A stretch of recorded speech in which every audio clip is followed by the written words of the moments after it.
Former New York City Republican Mayor Rudy Giuliani blasted the city's current Democratic Mayor Bill de Blasio, saying that he had made a number of drastic mistakes. Giuliani weighed in on the recent spike in violent crime, coupled with de Blasio's decision to disband the city's anti-crime unit, during a Wednesday morning appearance on Fox and Friends. Mr. Mayor, Brooklyn Borough President Adams held up two baby shoes of a 1-year-old and talked about the latest victim of gun violence, and he called on the mayor to bring back the 1,600 men and women force of the anti-crime unit that might have been able to prevent a shooting like this. Host Brian Kilmeade began. Will he listen? First of all, Eric is absolutely right, Giuliani replied, saying that disbanding the anti-crime unit was just one of a number of drastic mistakes de Blasio had made since taking office. That unit, I started that unit, it was originally called the Street Crime Unit. They are the people who straightened out Times Square for me, the people who straightened out Harlem and Bedford-Stuyvesant, and their expertise was taking guns from people.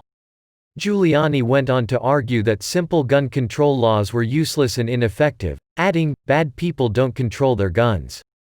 He noted that he had initially implemented the stop, question, frisk strategy, which was held up as constitutional by Eric Holder and Janet Reno.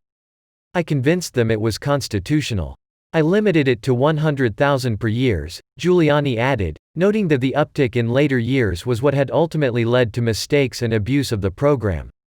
It went up to 600,000 and they started to make a lot of mistakes.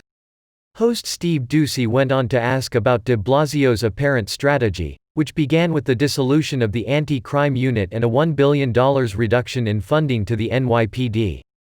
Doocy explained. He said bring the community out to take back the community, and Giuliani respond was, they will get shot. The community will get shot. Attorneys for President Trump told a federal judge, they intend to raise new objections to a New York grand jury subpoena for his tax returns and financial documents even though the Supreme Court already upheld its validity. In a status report filed with a federal court in New York, the president's legal team said it has additional objections to the subpoena and will outline them in a court filing by July 27.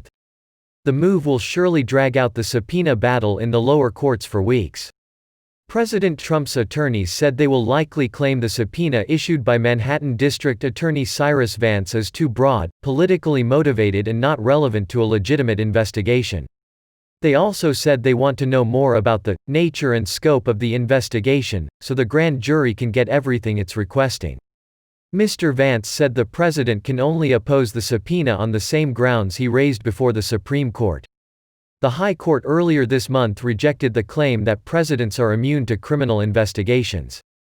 Mr. Vance added that a federal judge has already determined there was no bad faith or attempt to harass the president with a subpoena.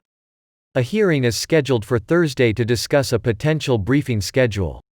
The Supreme Court ruled 7-2 that the president does not have absolute immunity to duck subpoenas like the one issued by Mr. Vance.